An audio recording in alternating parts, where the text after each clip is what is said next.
I thought the script on first reading was just, it doesn't reduce it by saying this. It kind of, for me, enhances it. It's such a lovely, feel-good, compassionate, sweet, heart-rendering story about Ada Harris and her journey to go to Paris to get herself a Dior dress. It's very charming, and there's a kind of phrase that's been coined about it, which I think is rather good. It's like a musical without the music, you know. And hopefully, you know, when the film gets released, the world will be ready for a really lovely, heartwarming film like this. It's really lovely, and I've been able to, you know, create Ada. I mean, the period, the late 50s, is a period I know quite well. I've done quite a few jobs actually dealing with that period. So all of that I kind of knew and understood about that time. And, you know, Ada is a woman that I recognize from my later childhood, not more in the 60s. You know, I remember characters like her in our life, in my family's life. And yeah, so she's been a lovely character to create. Ada is a cleaner living in London, in Battersea, and her husband has been missing in the war, presumed dead, although she's never had it confirmed that he's dead. And early on in the film, that confirmation comes. And that kind of links up with her, one of the ladies she cleans for, Lady Dant, has in her wardrobe a beautiful Dior dress. And this dress just captures Ada's imagination. Ada is, she's, you know, the glass is half full. She's spirited, she's joyous, she's humorous, she's honest and fair, but she's very game, you know, she's very open. And that's a very nice thing to play, because it's been such fun. I mean, we were filming the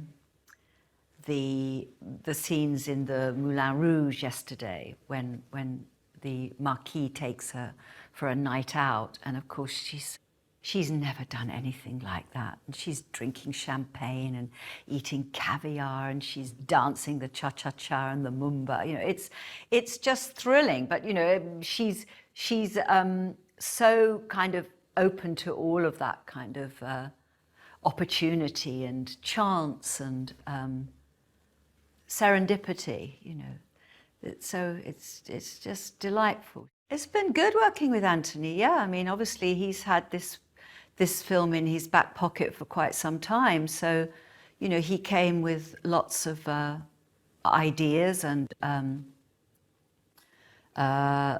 clarity, but he's certainly assembled a great team. And for me, that's been what I need, because I don't like working in isolation. I don't like working out my performance at home alone and coming in. And, you know, I do like it if it can be a collaboration.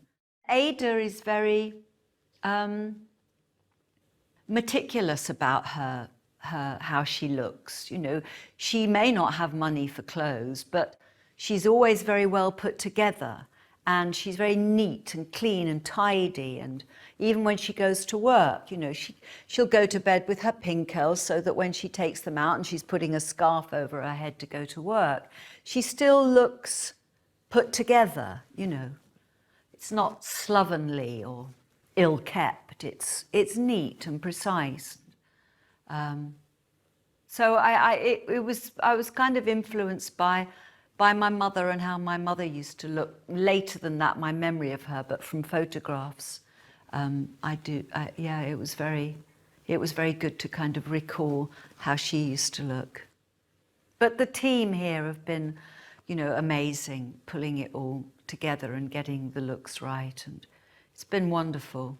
And the cast has been amazing. I mean, just to work with Isabelle and Lambert has been really, really terrific. Very exciting working with both of them. And, you know, they're both very funny. We've had nice times off screen. Jason and Ellen, I didn't know, hadn't worked with. But again, you know, they've brought so much to those characters, and it's just been brilliant. I mean, spot on casting. And the newbies, you know, Lucas Bravo and Alba Baptista, I mean, they're just wonderful, wonderful young actors, you know, at the beginning of their careers. So it's been really, really good to work with them and spend time with them, hang out with them. And yeah, they're lovely, and they're both really, you know, they're really on their way. The friendship between Vegh and Ada is really very fundamental one for Ada and for Vegh. You know, they are each other's lifeline, you know. They're both these single, vibrant women. And I think also that, you know, I hope this film will appeal. I think it will, because, you know, we've been in a time in the last 10 years when the balance has been changing of films that are made about older women. And there's clearly a box office for that. There's a market for that. There's a desire and a need for that, where women are being represented better than they were. It's a film that's a bit of an escapist film. It's going to be really beautiful to watch, aesthetically beautiful to watch. The performances are going to be, I think, the ones I've seen are going to be just spot on and moving and clever and funny and witty. So yeah, I think we might have made, I hope we've made, what will become a little classic gem. What I want audiences to take away from Mrs. Harris Goes to Paris is joy, a real sense of this woman, Ada, who's just really had this dream and gone for it and done everything within her power.